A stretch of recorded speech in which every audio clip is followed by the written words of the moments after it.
कह रही है कि उनके साथ जो है वोट। अरे बात उनकी करो ना, जो लड़ाई में हो यार, जो लड़ाई में नहीं उनके बारे में क्या बात करें। कहाँ है आपके वो कौन इंडिया गठबंधन के दो विधायक जो हैं, उमर अली खान और आशू मलिक नहीं देख रहे? अरे भाई अंदर आने की इजाजत कहाँ है? 4 लोग अंदर आ सकते हैं केवल, और कोई अंदर आने की इजाजत नहीं है। सारे नेता हमारे, सारे दोनों पार्टियों के, समाजवादी पार्टी के भी और कांग्रेस के भी, सभी नेता एकजुट हैं, सबके अंदर पूरा समन्वय है, कोई कहीं को नहीं है।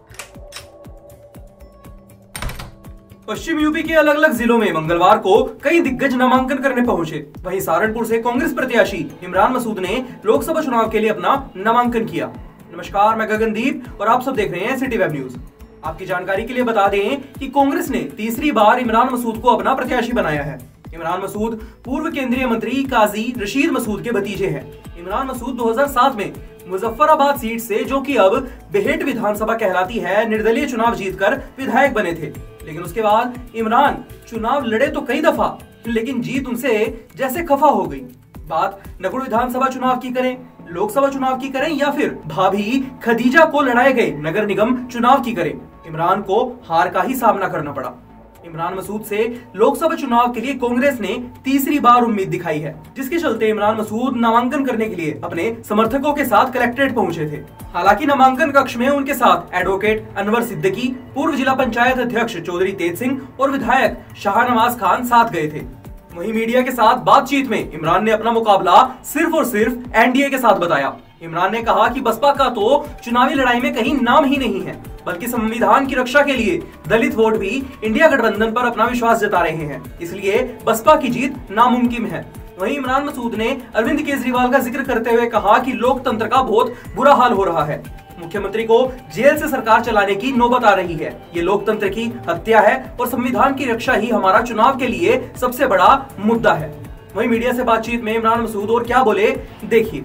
एक बार वो, एक बार दूसरा और तीसरी बार में इंशाल्लाह जीत कंफर्म है, जीतेंगे बहुत अच्छे। क्या कुछ मुद्दे रहेगा रात दिन तक?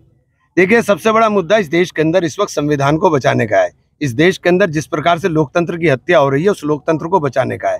इसके अलावा कोई मुद्दा इससे बड़ा नहीं हो सकता। अगर संविधान ही होगा तो हम क्या करेंगे? संविधान को बचाना ही, संविधान को बदलने की बात कर रहे हैं। जब संविधान को बदलने की बातें देश में चर्चा होने लगे तो इससे बड़ा मुद्दा कोई दूसरा नहीं हो सकता। इससे बड़ा कोई मुद्दा नहीं है हमारे पास। हम तो कह रहे हैं कि लोकतंत्र को बचाना है। लोकतंत्र की जिस प्रकार खुलेआम हत्या हो रही है, मुख्यमंत्रियों को जेल में डाला जा रहा है, सरकारें जेल से चलाने का काम हो रहा है, ये क्या कभी किसी ने सोचा था कि लोकतंत्र में ये होगा? देश का नौजवान परेशान है, नौकरियों के लिए मारा फिर रहा है। 43% पढ़ा लिखा नौजवान बेरोजगार है। तो ये सारी समस्या बहुत सारी हैं। इस वक्त देश पूरी समस्याओं से घिरा हुआ है और इसका एक ही निवारण है, और वो इंडिया गठबंधन। किससे देख रहे हैं? ऐसा पूरे देश के अंदर फाइट केवल 2 ध्रुवों पर है और 2 ही विचारधाराओं की लड़ाई है। एक विचारधारा के ध्वजभाग एनडीए और दूसरी विचारधारा के ध्वजभाग इंडिया है। इंडिया गठबंधन चाहता है देश के अंदर लोकतंत्र है। इंडिया गठबंधन गारंटी देता है कि देश के अंदर संविधान की रक्षा होगी। इंडिया गठबंधन चाहता है कि देश के नौजवान को रोजगार मिले। इंडिया गठबंधन चाहता है कि व्यापारी को जीएसटी और आईटी के नाम पे ऊपर जो प्रताड़ित किया जा रहा है वो रोका जाना चाहिए। इंडिया गठबंधन चाहता है कि महिलाओं की सुरक्षा हो। इंडिया गठबंधन चाहता है कि देश के अंदर एकता, भाईचारा और का माहौल बने। दूसरी तरफ भारतीय जनता पार्टी गठबंधन इनके सब के विपरीत है। तो बीच का जो रास्ता निकाल रहे हैं वो कहीं ना कहीं भारतीय जनता पार्टी के गठबंधन को सपोर्ट कर रहे हैं। रालोद नहीं है इस बार कांग्रेस के साथ? देखिए, मैं कह रहा हूँ कि जो या तो इधर होंगे या इधर होंगे। कुछ लोग बीच के भी हैं, जो बीच वाले हैं वो भी उधर ही हैं।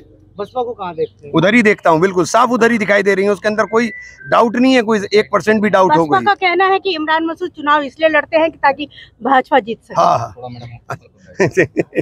आज बोले जो बोले छन्नी जिसमें 72 छेद। भाई कैसी बात कर रहे हो? सारी दुनिया जानती है कि बहुजन समाज पार्टी की नीतियां क्या और बहुजन समाज पार्टी कर क्या रही है। सारे प्रत्याशी वो उतारे जा रहे हैं जो एनडीए के गठबंधन को कहीं ना कहीं राजनीतिक रूप से फायदा देते हैं। इसके अलावा क्या हो रहा है? और देश का दलित समझ रहा है। मैंने बार बार कहा, मैं पहले भी मेरे एक बयान बार बार वायरल किया जाता है, मेरा बहुजन से आशय दलित से है। देश का दलित समझ रहा है कि देश का संविधान खतरे के अंदर है, देश के अंदर लोकतंत्र खतरे में है, और इसलिए वो इंडिया गठबंधन के साथ आने का काम कर रहा है। यह वीडियो आपको कैसा लगा? अपनी राय हमें कमेंट बॉक्स में जरूर बताइएगा। सहारनपुर पॉलिटिक्स से जुड़ी हुई और वीडियोस देखने के लिए जल्दी से सब्सक्राइब करें हमारे YouTube channel city web Saharanpur को।